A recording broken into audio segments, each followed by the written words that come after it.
What's happening, everyone?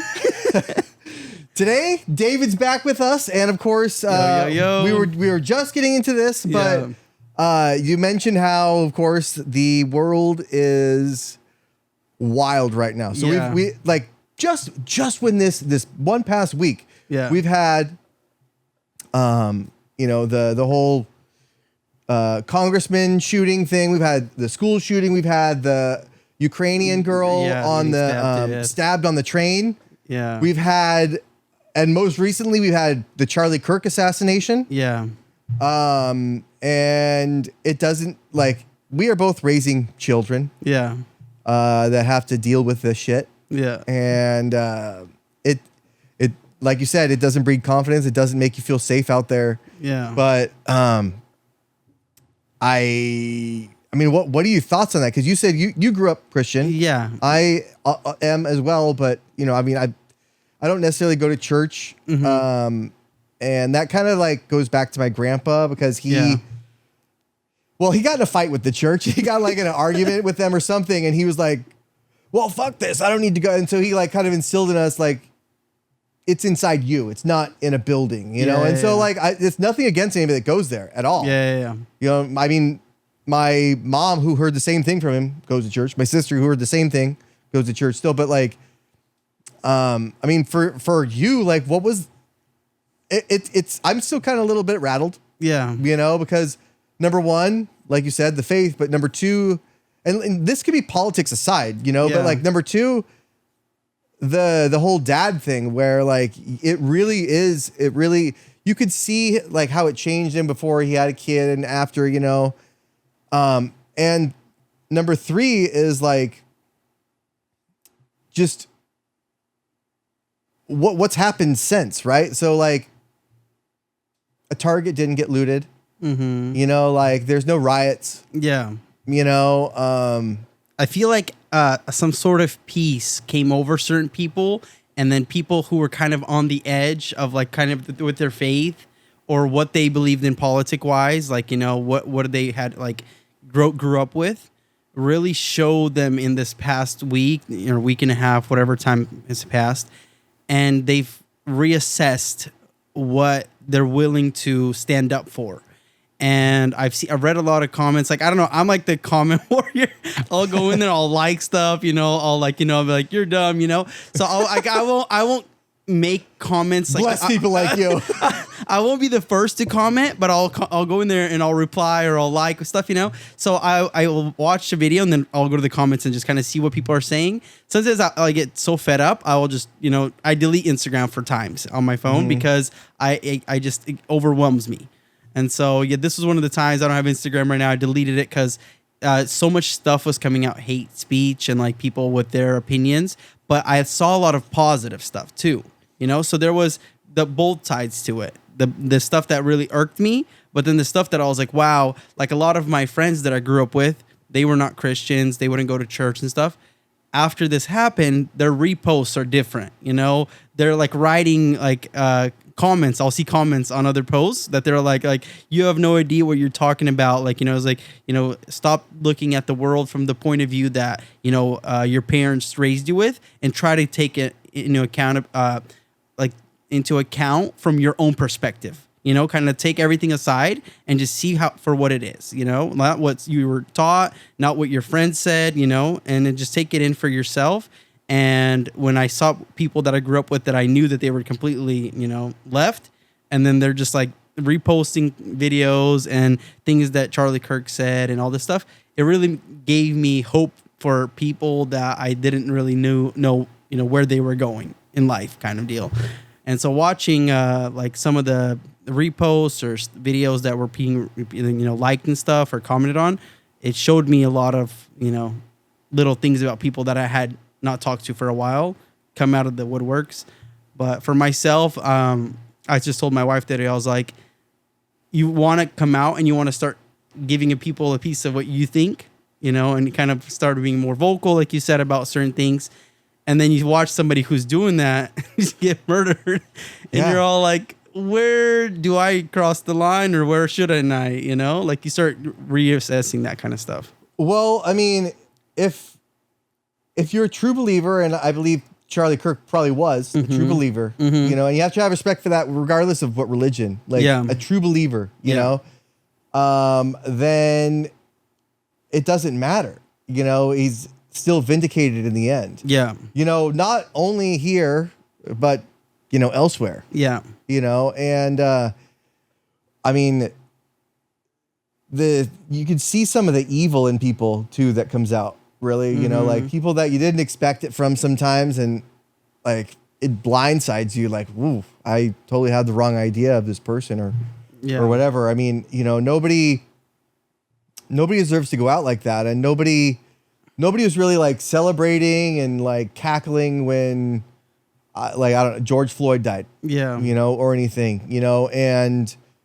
while I don't really agree with any of the cancel culture stuff. Yeah. You know, but like there's people going on, they're saying stuff, and then they're getting like somebody's going to their employer and showing them the video or whatever.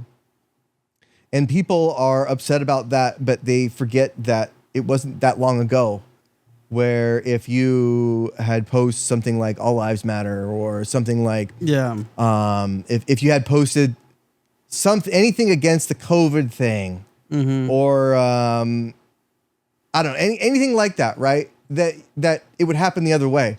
And I think that being on the side that's not getting necessarily persecuted right now, you have to be extra careful, because I'm also remembering like 9/11, right? Yeah. Obviously, it was not that.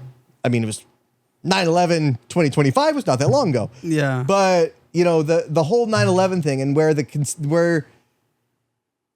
crisis around it made us as Americans be like, yeah, whatever it takes so this never happens again. Yeah. You know, and so we had the Patriot Act, you know, and so right now I completely agree that this is terrible, and this is like this is kind of like it's taken too far.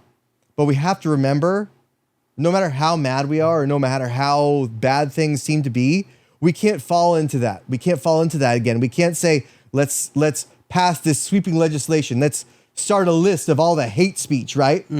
Because where does that lead? Because obviously the pendulum will shift the other way, and it'll come back, and it keeps doing that. But eventually somebody's going to take advantage of that, and hate speech isn't going to be just about Charlie Kirk anymore. You know, and so we have to be really careful about how mad we get at this and how much outrage we have. And there should be a lot. But we have to make sure that we look to the future and look at the mistakes that we made, and we can't make them again, because there's not a lot of room, you know? But like I said, the evil that people have like shown about this, it's surprising, right? And maybe if you're a business, you don't want that. Maybe if you're a business, that doesn't reflect your code of conduct, your code of ethics, you know, and that's more of the market taking care of the market, right? It was only a couple weeks ago that everybody was mad about a jeans ad. And now this guy's getting shot in the neck. Yeah. So what about 2 weeks from now? Yep. You know, I mean, the world doesn't seem to be cooling down, regardless of anyone. You know what's interesting? A video popped up on my feed. It was like last week or something about the movie called The Interview, where Seth Rogen. Oh yeah, and James Franco. Yeah, and it's about Kim Jong-un, you know, and how mad they were and how much things that they were doing when they found out some, you know, like it was hate speech against their dictator, you know, and like how he's so perfect, and they're making fun of all this stuff on him. And I was just thinking about like how somebody's image was made fun of, and they didn't take it lightly, you know. There was like this whole hack at Sony, and a bunch of information got out. Yeah. And a bunch of stuff. So I never knew all this stuff. I like watched the movie, but I never like looked into any of this stuff. And then this like popped up on my feed, and I was just thinking about how somebody's image can be a certain way when they're alive, and people can say stuff, but as long as they have a voice and they keep voicing it, and they can talk back, and you know, like you have, you know, a conversation, like he said, you know, prove me wrong. I thought that was so cool, because people would come out, you know, from any background say something and then they'd have a conversation about it. And so for me, it was just like, when a movie's getting portrayed about somebody and they're joking about stuff, and a lot of stuff that they did in the movie they were joking about, he was saying that that's what he really does, Kim Jong-un, and then that, like, in the movie it makes him look crazy. I was just thinking about how, like, when somebody doesn't know you personally or takes things out of context, right? It can make you look all kinds of crazy. It can make you look all kinds of a bad person. You could cut a video, you saying something or me saying something right now, and make it look like complete, like cut out all the joking. Oh yeah, I can literally take this episode and make you look like Hitler if I wanted to. I could, And so like anybody can do that. And so when they clip certain videos, it makes Charlie look a certain type of way. But if you look at the whole video, he was coming from a side, not of maybe of his own liking to certain people or certain, groups of people, but because of his faith, he was going to them with his message and like his point of view, what he got from his religion and how he sees people living. And then like he would take like a rapper, I'm not going to say who, but a rapper, and he's like, is he a good example? Or is this person a better example?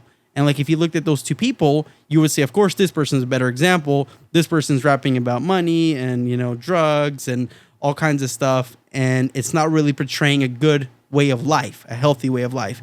This person of faith or whatever, he's portraying working, taking care of your family and stuff.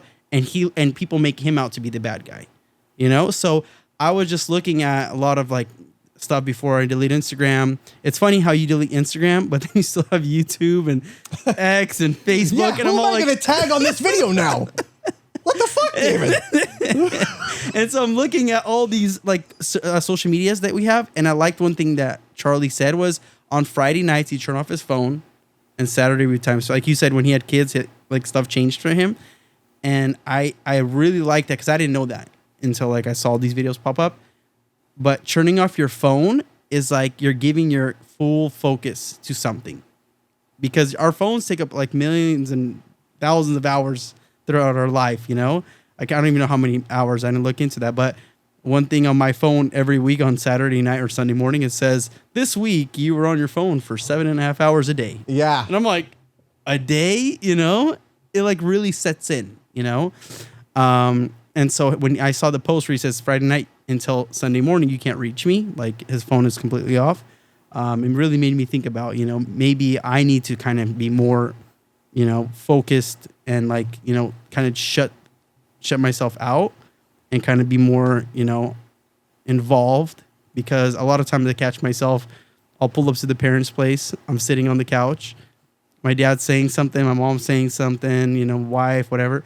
Everyone's walking around and I'm just on my phone, watching videos or replying to something, doing research, whatever, but I'm not being present. Yeah, you're not engaged. Yeah, I'm not engaged. I'm just on my phone. Yeah. And then there's been times where I'll be on my phone the whole time and like I'll have conversations, I'll say something, but then like it's time to go and I'm like, really? We've been here for how long? It's already time to go home, So I think like that really, I think I'm not the only one. I'm sure there's a lot of people right now that's an issue, because there's so much interesting stuff on the phone, like videos and, stuff to read, articles, podcasts, memes, whatever it is, Like Caught in the Moment. And so it's like, you there's so much content out there that like you have to filter it. Sure. Either it's filtering it without turning it off, filtering who you follow and what content you're consuming. It has to all be like, there's a subscription right? So subscribe, but yes, please. But there's a subscription on YouTube to channels that interest you. Mm-hmm. And then you get a notification when somebody posts something. Same thing, I think in life, you have to like kind of subscribe to what you're going to intake, and kind of like, because there's too much stuff, and so. Yeah. Like going back to that, and we'll come back to the dad thing in a second, but like going back to the Charlie Kirk thing is like, I guess I never really got super behind him, because like the whole going to a college thing and talking to kids there always seemed like, it always seemed like you were this you were some bodybuilder challenging some like skinny dude to push up contests. You know, like you're punching down. Yeah. You know, but really, I mean, it wasn't really about that. It seemed that way to me for a little bit, and so that's what I wasn't like against everything. I could see where he was coming from, especially from the dad thing. You know, because it does change you. You know, and it does like our kids are little kids right now, and you know your kids as kids for just a fraction of the time that you know them. Yeah, the majority of the time that you know your kids, if things go how they should, you know. Is when they're adults, you know, and you only have a certain amount of Saturdays left with them, especially a certain amount of Saturdays before they start school, or a certain amount of like, well, for you, weekdays till they start school, or you know, nights till they start school. How many times can you read to them? And you know, this kind of generation right now, like probably not me or you, but the kids that are younger that are having kids, they're not reading to their kids anymore, and you know, there's so much to miss out on, you know, like that's the whole reason I quit sports, you know, is because I was missing out. So for football, I was missing out on Thanksgiving, Christmas, New Year's, my daughter's birthday. Well, not my daughter's birthday because that's in February and I worked for the Niners at the time. We were going to the Super Bowl at that time. But, you know, and then it was baseball. It was Easter. It was birthdays. It was Father's Day, Mother's Day. And then it kept going, right? So you constantly missed out on things. And you're not only missing out on that, but you're missing out on the weekends, you know, and it's like you played for the team, but you didn't get the big bucks. Yeah, that's exactly right. Or, you know, I got the uniform for free, though. I get a better discount than the players. But at the same time, it's like, it was fun. Like I took her and I have memories with her, with my oldest, where I taught her to drive a car at the Coliseum, or I like threw her the ball at this company party at Levi's and she ran it across for a touchdown on the field. She doesn't remember any of that. You know, I remember that, but she doesn't remember any of that. And it's like, fuck. It's like those parents who take their kids like 3-4 years old to Disneyland. Yeah. And they show photos and the kid's like, I don't remember that. Yeah. And you're all like, but all the money, you know? but we stood in line for 4 hours. How did you not remember the 4-hour line? We waited all day to get this big picture with Mickey. She's all like, I don't remember that day. Daddy kept running out of beers and had to keep going to Pirates of the Caribbean. So it's like those things that like, you know, like you do and you try your best, like, you know, to not miss out on. It actually is a memory for you. Yeah. You know, so those first 5 years, they're not going to remember half the stuff. But you're going to remember the stuff, you know? You're going to remember those times where you went all out to be there, to, you know, and you're going to remember those first steps, the first bike rides, those first runs. Because for me, my daughter's 2, well, going to be 2, but my little brothers, I watched them grow up from when they were, you know, babies, but like I was still kind of young. But like I remember them when they were 4, 5, 6 years old, and how much fun it was watching their growth. And when they went to first days of school and coming back home and like explaining to me like what they learned and all that stuff, like they might not remember any of it, but you remember like so many little things about those childhood moments of theirs, and you're so like lucky to participate, even though they're your siblings. But I haven't really been through those things with my daughter yet, you know, and I can't wait to experience, you know, all the firsts. But like just even like her first steps, or like, you know, her first words, her first ride down the slide, the big slide, you know, first fist fight, first sucker punch. You got to be there for that. But she's 2. She's like not even 2 right now. Yeah. There is so much. Like for me, I couldn't wait to get out of this. I couldn't wait to get out of like the 1 to 2 thing. Yeah. Because that just is like, oh, what am I even doing?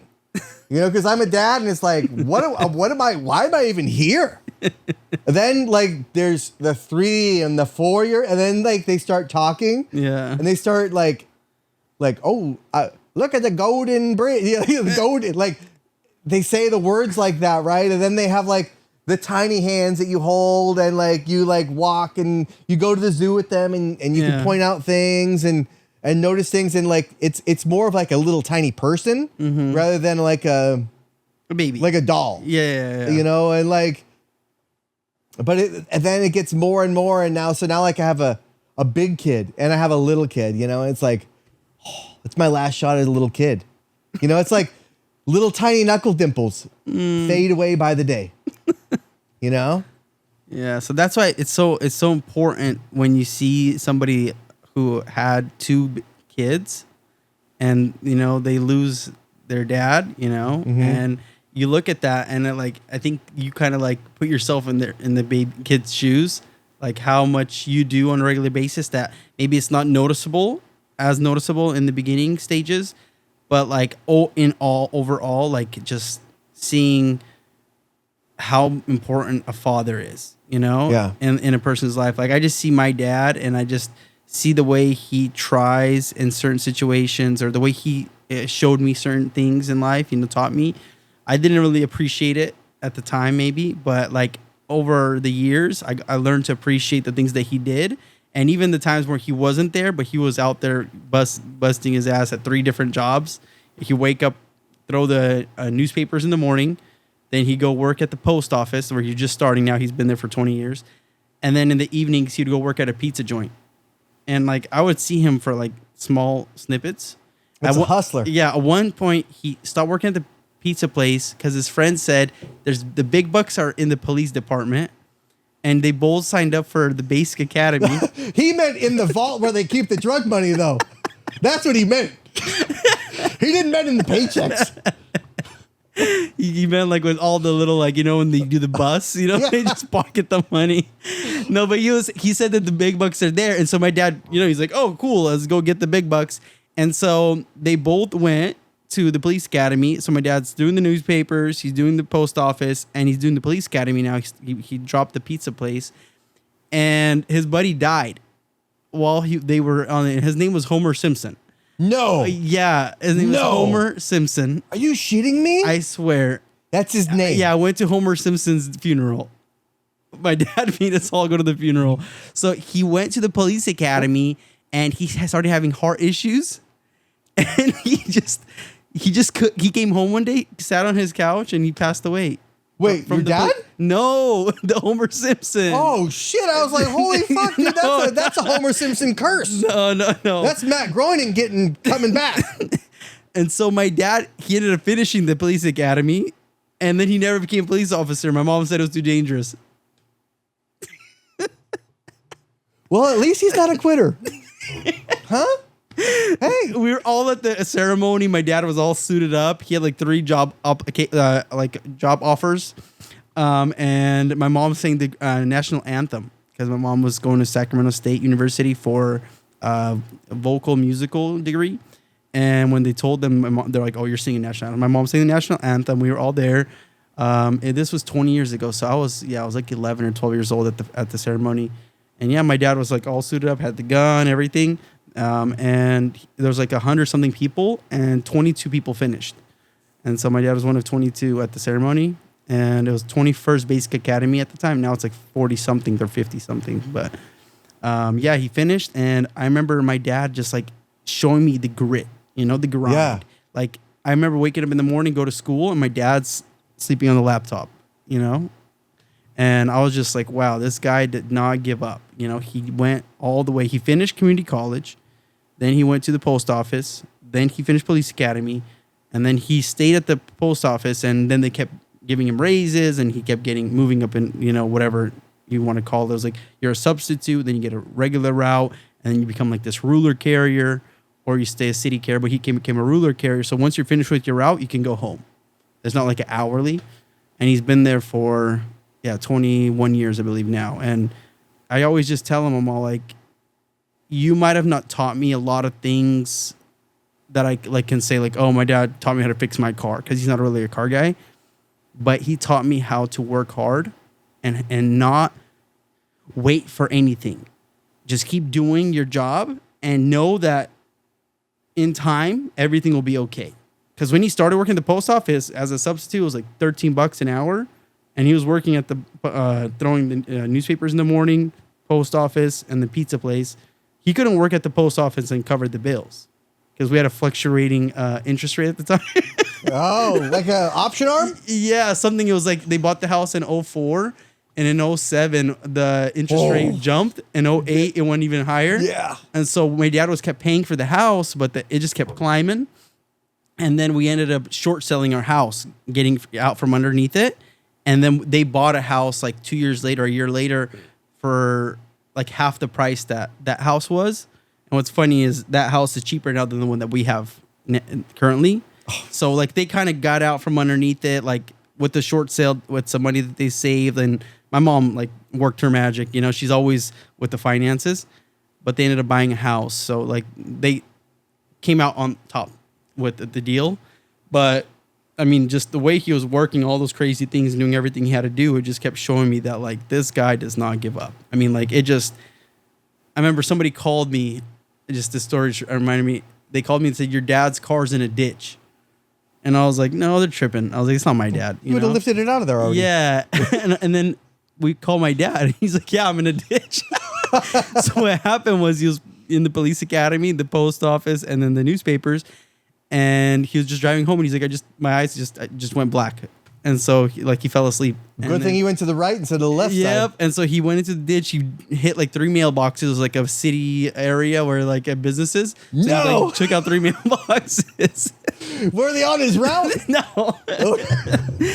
And then like one of them was a bucket, like with cement and a mail, like because there wasn't a place to put a mailbox. Oh shit! So it was just a bucket, and he hit that. And so his whole front end was all messed up. It was like an old Corolla, and then he just was in a ditch, and he was driving home from Costco, and so like 2-gallon jugs of milk exploded in his car. Oh, the stink alone will total it.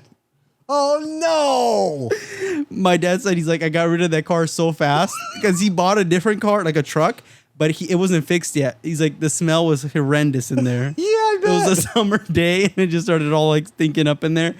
So yeah, so like I just remembered like his life was nothing. It was not easy.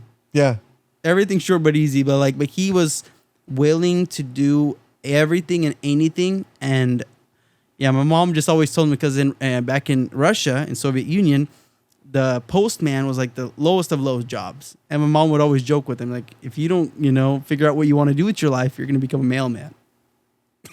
It was like a threat. So my dad, what he did with that? He's all like, bet.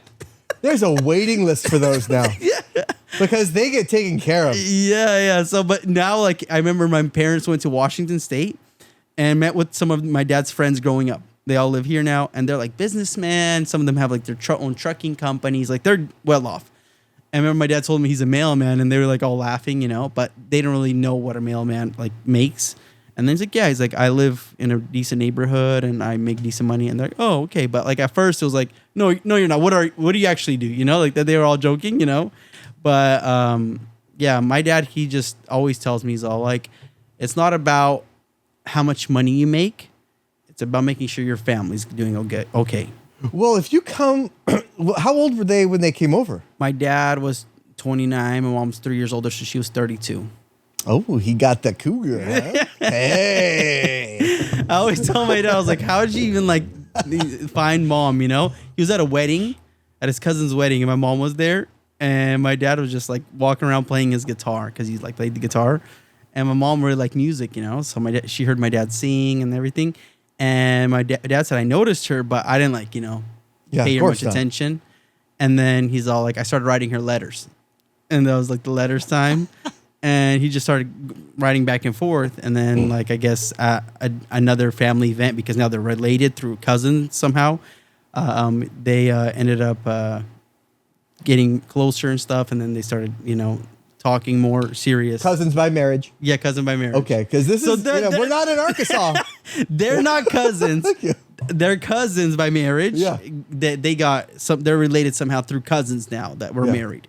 Yeah, and so they weren't married. No blood involved, cut by blood. Fair enough. Because my family from that Louisiana and that Arkansas territory. Who knows? My kids came out okay though. So you're not related to your wife, are you? No. Okay, that's no. So your kids should be fine. No. And so my parents, once, they started talking for a while, they ended up getting married. But when they came here, mom was 32 and dad was 29. But if you come from the Soviet Union over here, because 29, so it was probably still Soviet Union when they came over. 95. Right? Oh, so it was right after. Right after. It was right after, but they still grew up during that. Mm-hmm. They still knew it was like to watch people suffer, to watch people go hungry, to watch people wait in lines just because there was a line, and you got in that line just because you didn't know what it was for, but you got in that line because it was important to somebody. And like, how could you come here and not be a hustler, right? So if you came here it's like coming here from the desert, and you're like, oh, they have water here. Like, and then like somebody that lives here, like for their whole life, you're like, wow, you sure are good at drinking water.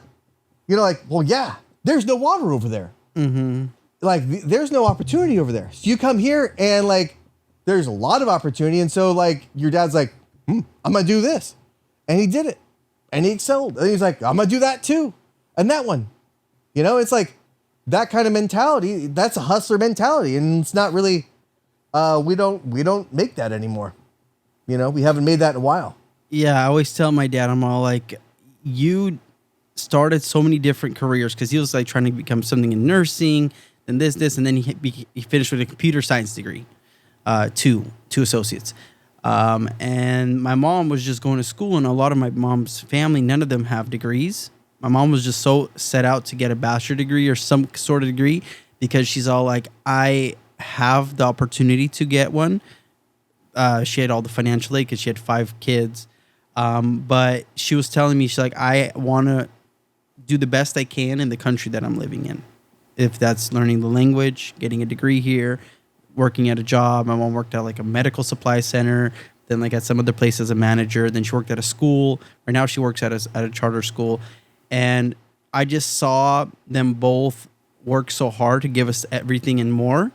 And I think that's why, like, sometimes I'm like, I'm dead tired. I'll come home and I'm still doing stuff. And my wife will like look for me around the house or in the backyard, because she knows I'm not, like not doing anything, because I've seen how hard the parents have worked to give us everything. And I just want to give back to them. And I know that the only way you can give back is by having a full cup. They say half empty or half full, the cup is half empty or half full, pessimist, optimist. I have to have a full cup overflowing, so that way I can give to somebody who's just half full. Because my dad's has been half full the whole time, because he keeps pouring out of his full cup. He's never full. His might have even a fourth in there, because he keeps pouring it out to everybody around him, because that's how he was raised and that's how he is. So my whole thing is I want to be overflowing, so that way I can help my family, my friends, people surrounding me, and most important, my parents. Because like you said, they came here from a place that was horrible, place that no opportunity. Everybody either has the same or less than you. Mm-hmm. And they came here and they gave us everything. And so not only does everybody have the same or less, but they are gunning for what you have. Yeah. Like they are looking at what you have and be like, I don't like that. I don't like that he has that. Like, maybe he's, I don't know. Maybe I'll tell on him. Maybe I'll make something up. But that was the mentality. And it's like, I like those kind of immigrants, I'd take a million more or whatever, because that's a thirst for a different, you thirsted for a different culture. Like you came over here and you're like, yeah, okay, I'm going to learn English. Mm-hmm. Great. I'm going to assimilate into the culture. Okay. I'm going to get a job there. Okay. Mm-hmm. Well, great. That's what you should do. That's the whole idea. That's what everybody does. That's what everybody should do. They're probably more American than a lot of people that I know that are born here. Little scabs. My mom said that being poor is hard, but being poor and stuck in the system is worse. Like stuck in the Section 8, food stamps, Medi-Cal, that's worse. There's no hope. Yeah. So she's saying even being in middle class and it being hard, because you have to pay for medical and your own dentists, like all the dentist bills, because nobody gets dental insurance, or very rarely. Then you have to pay for food because you don't have food stamps. You have to pay for a mortgage, but then you start accumulating something that's yours. When you're on Section 8, you don't. It's not yours. It's the government helping you with housing. Mm-hmm. When you're on food stamps, your government's helping you eat. When you're getting all kinds of other funding from the government, Medi-Cal and stuff like that, you're getting specific help, which is nice because some people are even in middle class still have Medi-Cal, which I'm not knocking. But what I'm trying to get at is my mom wanted to get out of being help and being the help, because always getting help, you feel like you're less than. And I really like that, what they instilled, because I probably wouldn't be a homeowner, because a lot of my friends that grew up in that Section 8 mentality and their parents are still in it, in the housing, or they get food stamps till this day and all that stuff. They're like living on the system. They still don't have a house and they're my age or older because that wasn't instilled in them to make it on your own. They got the Jordans though. Yep. Yeah. And so they want to look a certain type of way, but not actually have it. Mm-hmm. So they're trying to make that image. And so if you look at, people these days, they're ever trying to preserve their image, what not to say, what not to do, where not to go, because they're scared what people are going to think about them. And I think even myself, a lot of times, like I won't tell somebody certain things about myself because I don't want to hurt somebody's feelings, or I don't know what their views are, But at the end of the day, it's like it feels so relieving when people know who you are for who you are, what you actually believe, what you think. And so that's why when you look at Charlie, he spoke his mind and he let people know what he believes and what he thinks. And he was a very smart guy. Like the knowledge that he had, the history, the background. I mean, like sometimes when he spoke, I'm like, he's an encyclopedia and a dictionary and a history book. And like all these things, like I remember, like I saw one video where a history teacher came up to one of his things from one of the universities, and like he started asking questions, and he didn't even know history, like the stuff that I'm a World War I, World War II historian, and then he started asking something about World War I, he didn't even know what he was asking him, and so when you look at stuff like that, somebody not only believes certain things, but they had the backing for it, and so I think sometimes for myself at least, is I need to figure out what I believe in and what I'm ready to die for. Yeah, it's how you can be the same person behind closed doors and in front of public, right? Or here, like I try to be the same person here as I am like behind. Yeah, right? That's why I'm always drinking a beer, because I always am. But like I'm not gonna start drinking because I'm not always drinking a beer. Give me a beer just for the podcast. But like that's the goal, right? And that's authenticity, and that's trust, and that's what people. That's the whole reason people are going away from like the whole like the legacy media and coming and watching bullshit like this. But like. They're watching stuff like this because it's authentic and they're just like real people. Yeah. And I'm like, I don't know. I mean, I'm not sponsored by Corona Light. I mean, I'd buy the Corona because that's cold, but this is the light. It's in the warm section. I won't cold it myself. But either way, it's like, it's authentic. Authenticity is at a premium right now. And it's with everybody paying somebody to say this or to say that. Mm-hmm. Or to not say this or not say that. It's like trust is also at an all-time, low, with everything. And so it's just, I don't know. I mean, like with this whole, with the whole thing, and not just Charlie Kirk, but like with the stabbing and the shooting and everything else, it's like you want the temperature to go down, but I really don't know if it will. I don't know if it will. And it's sad because I don't know like what our kids are going to have to go through, but what I can say is that you can't be afraid to speak what you think, and I will have people on that.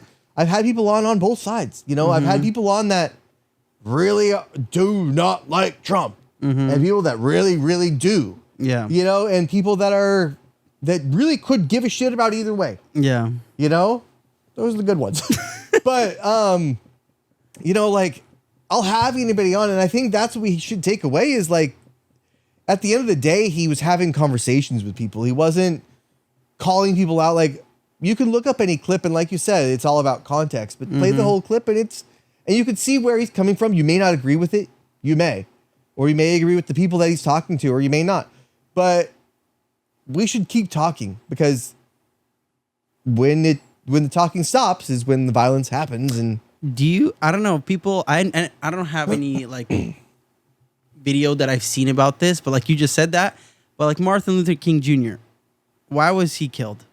Because he was doing something. Well, that was the CIA. No, but he was doing something that really people didn't like. He was speaking out and saying, I don't like this, the way people are living, and I want a change. I have a dream, right? So when somebody has something to say that other people don't like, somebody wants to shut them up.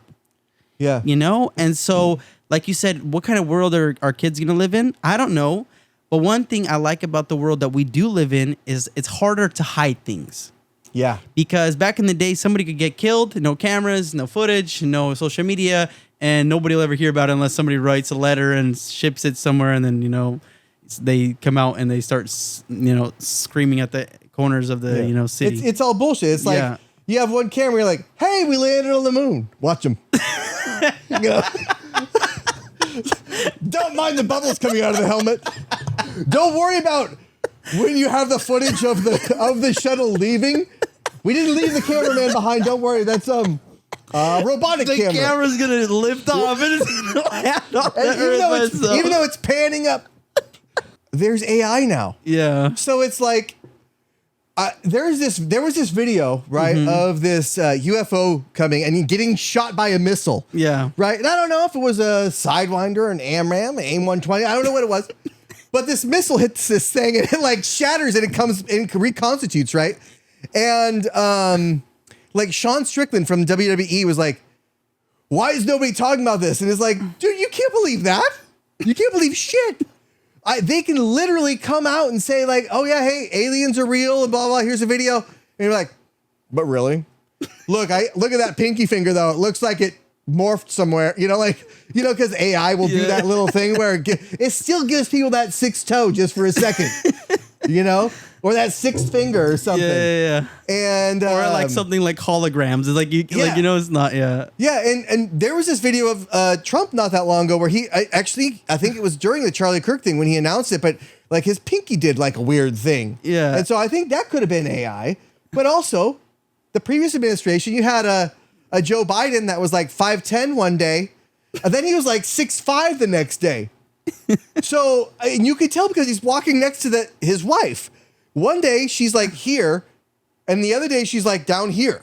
Yeah. You know, so, and I know the CIA has mask stuff, so it's all a show. You know, it's all a show. And it's hardly, you don't know what to believe.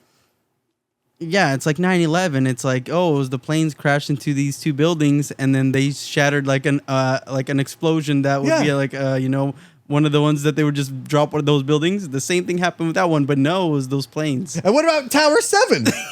How come that one came down and was like, oh yeah, that one just came down today?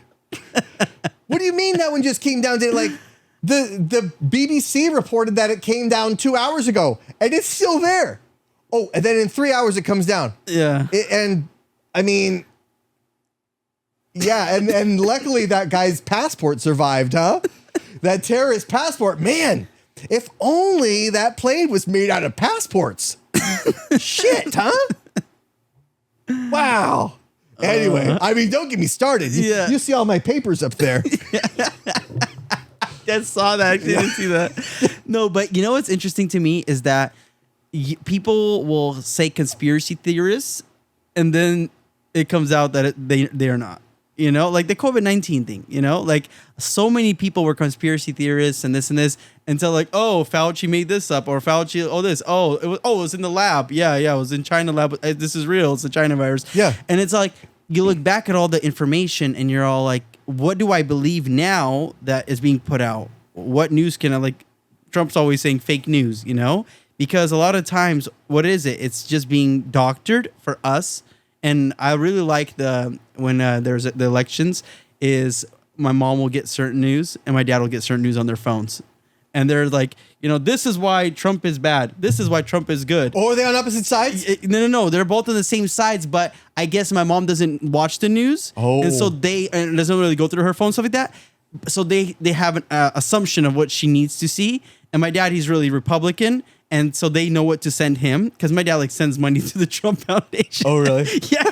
He fills it out and he's this $20 donation monthly. So I can imagine Trump getting that $20 and biting it to make sure it's real or something and nice. Yeah. So I'm thinking to myself, my mom doesn't watch the news or doesn't her phone, and she has all this news, and then my dad actually really big on stuff, and so they'll get the same news outlet will send them 2 different articles, doctored, and so I just understand that there's not a lot of stuff we can do personally to change the world we live in, but we can try our best to give our kids the best world to live in, you know, physically, be there for them, lift them up, show them the right way to live, instill faith into them, because without faith, believing in certain something, of what's happening after death, or what are you living for, or where we come from, all this stuff, it's hard to have concrete anything, because if there's no foundation to stand on, then your building is wobbly. It gets filled with something. Yeah. So either you fill it with concrete, a book that says this is how it was, or you fill it with a different book that says this is how it was. But there can't be, I don't know, maybes, because then you're going to start believing into something and that will become your foundation. Yeah. It's a paper mache foundation. Yeah. And you won't even know that it is, but it's there. And then when people ask you, you have something that you believe in, you just don't know that you believe in it. Yeah, somebody asked me a couple days ago, right? Mm-hmm. They talked about we had something talked about podcasts, right? Mm-hmm. And they said that it's a lot of conspiracy theories and everything like that. And I was like, well, actually, conspiracy theories are kind of endangered right now, because they are getting killed and being proven true. Yeah. And they're like, well, in what way? And I said, well, if you had asked me, you'd have told me 20 or 30 years ago that there was an underground blackmail operation that was basically a pedophile ring that served all the higher elites of all around the world, I'd have told you were crazy. But then they arrested Jeffrey Epstein. And really nobody else. Yeah. So apparently he was selling everybody to himself. I don't know. Maybe there was no customers at all. Who knows? But there's that, and then there's this coronavirus outbreak came out of Wuhan. Yeah. But it can't possibly have anything to do with the Wuhan research lab of coronaviruses. Yeah. It couldn't have possibly anything to do with that. And then you have obviously these old school ones like the JFK thing, and I guess 9/11 is kind of old school right now too. Yeah. But we're not going to hear things about that for a long time. And I don't think we ever will get the full story on it, Mm-hmm. But there's some kind of reason why Epstein had that picture in his house that had George W. Bush playing with paper airplanes and the towers were gone. The block towers fell, mm-hmm, mm-hmm. That has something to do with it. Just like the painting of Bill Clinton in the dress. Mm-hmm. He looked pretty good though, I have to say. You wore it well. I mean, they painted him hotly. Kind of like when Bugs Bunny dresses up, he puts the lipstick on and he's kind of dressing hot and he puts the dress on. Kind of fooled me, Especially after a couple Corona lights. Is that Bugs Bunny or is that his girlfriend? I don't think Bugs Bunny got a girlfriend till the 80s. So this is early Bugs, and he played the field. Yeah. He had a lot of range. Yep. No, it's just so interesting when you look at all the different outlooks that people will have, all the different evidence people will bring, and then what the truth really is. The truth always comes out, right? Regardless of when, like you said, we might not know now, but it will come out eventually. because somebody somewhere talks, like I think I saw like Buzz Aldrin or something. So one of the guys from the NASA was saying like, he's all like, yeah, I went to a studio. That's like, Woody's friend, right? Yeah.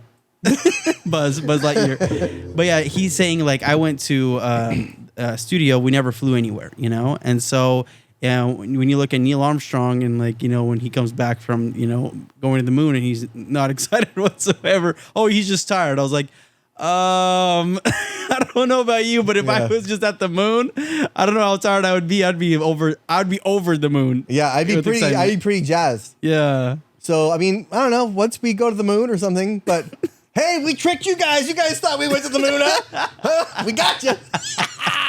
Got him. I always tell my dad, I was like, wait, they got you.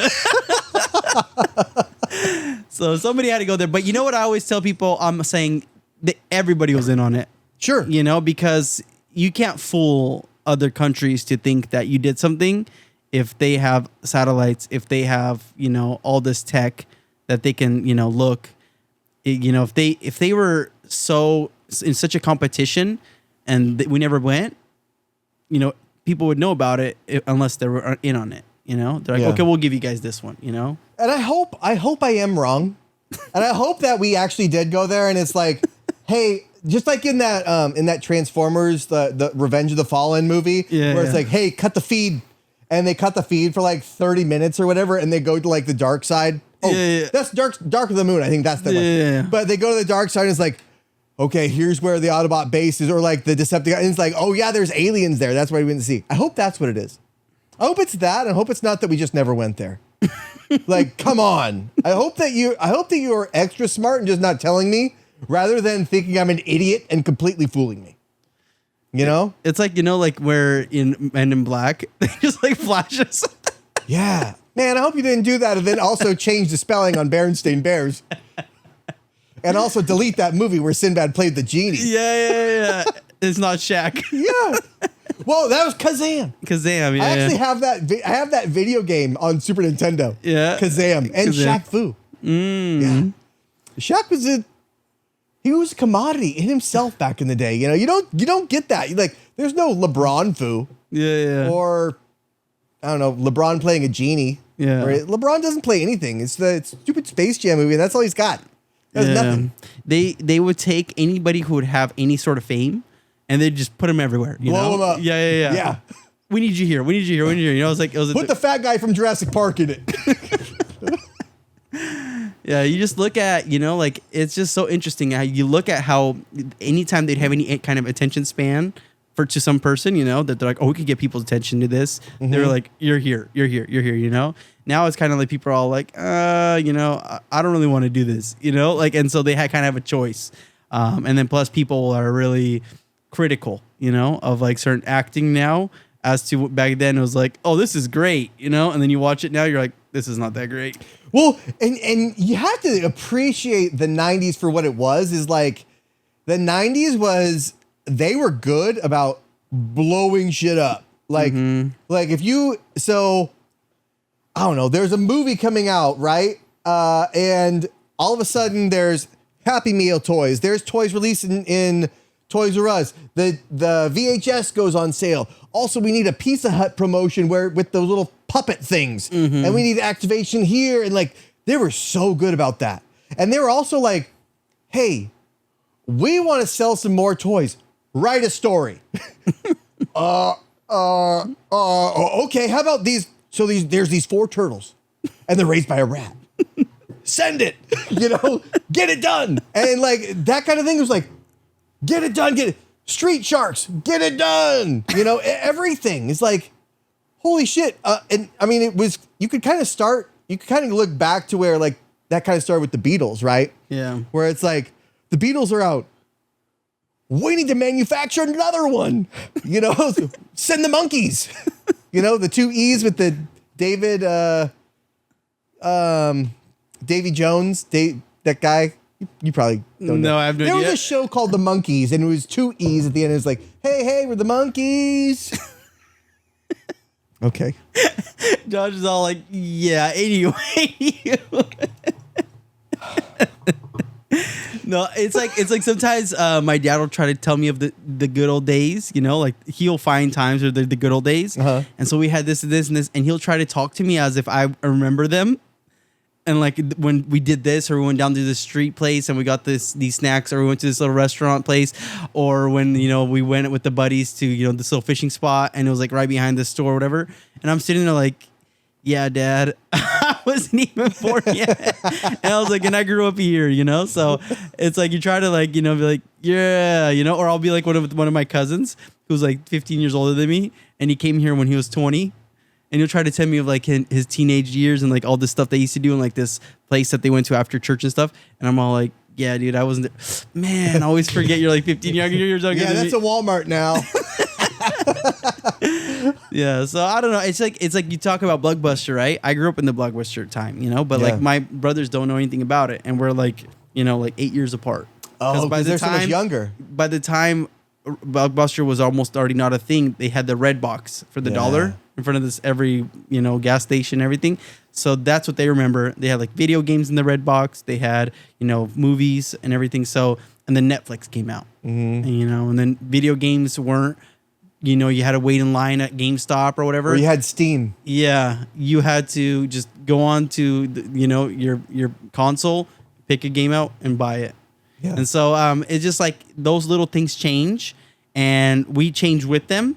And so we look back at certain things, like how, like you said, they would promote certain things a certain type of way, or, you know, they would do certain things because they had to.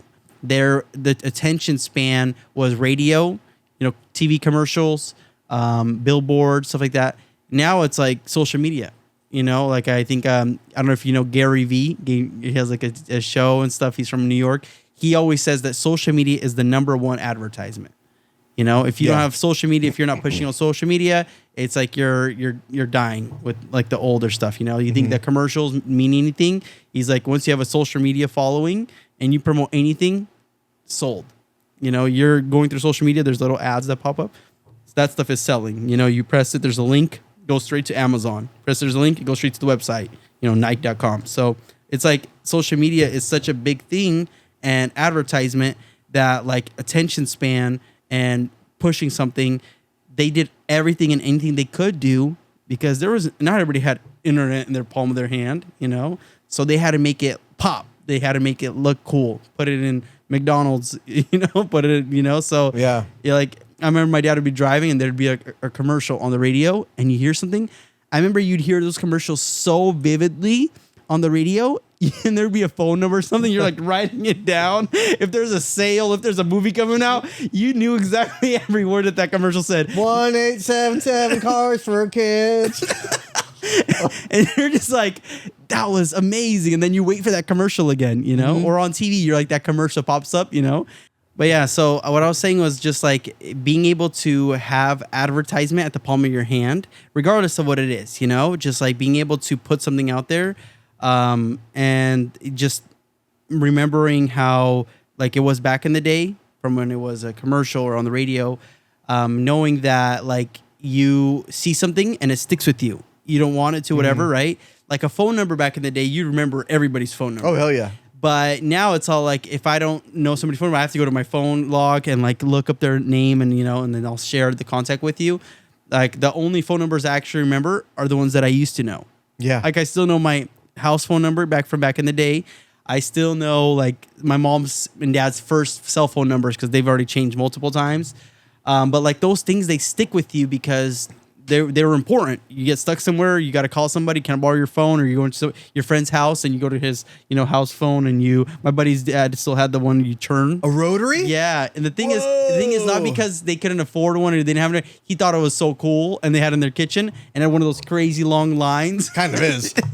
It is. Oh, the long lines are just like a 10-foot cord. Yeah, and he was just like, because he got tired of like the whole battery dying on the wireless ones, or the wired ones, like just like they didn't look as cool, and so and it would like ring like ring in the kitchen, you know, and everybody would call, and I was just like, I remember going to his house and I didn't know how to use it, and so I give him the number and he'd be like, give me that, you know, I was like, what's the phone number, and he'd put it in, like, you're just It was so weird, you know, but that's kind of like a hybrid model of like the whole take it off and like, hello. hello, you like that thing, where it was a 2-piece thing, you know, like, hello, operator, give me this guy. I know you know him, you know, like, operator, give me a. Oh yeah, well, how is his wife doing? Like, gosh, I heard his prostate's not doing very well. You know, like that was almost a hybrid between those. And you had like the cordless that you could just pick up, and now there's no cords.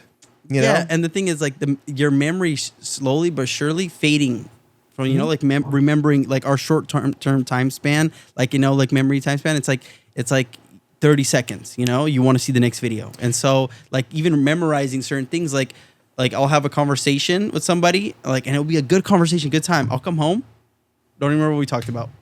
Well, and so that's actually a good point, because that's kind of how we're moving, right? And we could get a whole other episode on this, but just to say it, like, you know, even with GPS, you could still get to those places where you knew how to get to back when you were a kid. Yeah.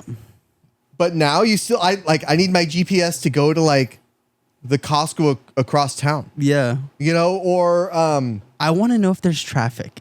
Or I want to know there's traffic. That's true. But also it's like now we're getting towards AI, and we're getting like, oh, I know this because I read this somewhere. Yeah. Like that's going to go away, just like how the GPS directions with just how like the number memorization went away, you know, that's going to go that same way. But you know, like, I mean, we've been kind of on this like the Charlie Kirk thing. Yeah. You know, and I like just some final thoughts is like, I just I don't know if anybody's gonna cool down or anything, but just focus on what's important to you. You know, like that's if you take anything away from this, I hope that everybody takes away, like, focus on what's important. Focus on, like, here's a guy that, regardless of how you feel about him or whatever, was a devoted father, devoted father. And he is never going to take his kids to their first day of school. He's never going to take them, probably at this point, to swim lessons or to their first sleepover or their first field trip, you know, and to miss out on anything like that is terrible, especially when it's a dad that really cared and really was like all up in his kid's life, you know, and don't miss out, you know, like anything that you guys can do, anything that anyone can do to not miss out on things, to, like you said, sometimes I catch myself there too. Like I'm on my phone or whatever. I try not to, one thing I try not to do is like do the scrolling when I'm around them. So sometimes I'll catch myself, I'm like, no. And I'll put it down, or I'll like, by the time they get home from school, it's already dead anyway, because I'm on it all day.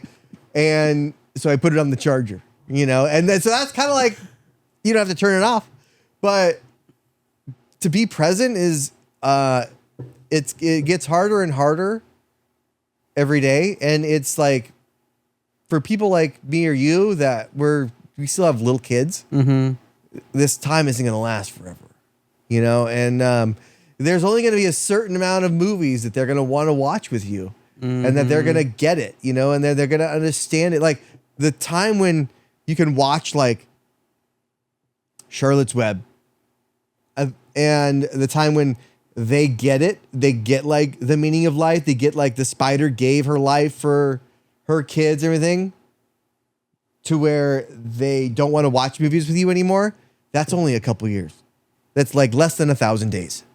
You know, and you don't know how many Saturdays you have. You don't know how many Christmases you have left, Thanksgivings, weekends, whatever, you know. And so every time that you do go out, especially, not right now because she's not forming memories. Yeah. So really, you could be gone. But show up when you remember. Show up when she turns 4. Boom, you're there every day. Okay, but for the next 2 years, David, do whatever you want. But at 4th birthday, boom, you got to be ready.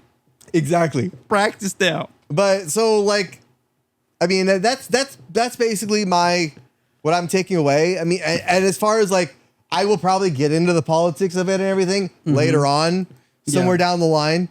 But it's so new right now that I'm not going to do that. Yeah. I'm not going to say like people are jumping to everything. Like it's conspiracy. That was not the guy. It's Israel. You know? Yeah. I mean, somebody always says it's Israel. Yeah. Sometimes it's me, but not this time.